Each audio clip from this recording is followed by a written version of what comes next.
me domethënien e hieroglifikëve që do përdorën sot. Jemi njohur tashmë.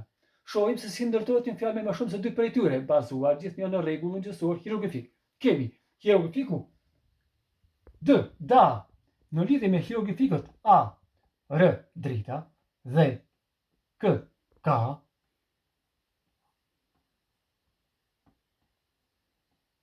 dark, da arka, ka da shkputur, drita, pasoja, errësirë, ter. Fjalori i Cambridge University thot pak ose fare dritë dhe anglisht bëhet dark, pak ose fare dritë dhe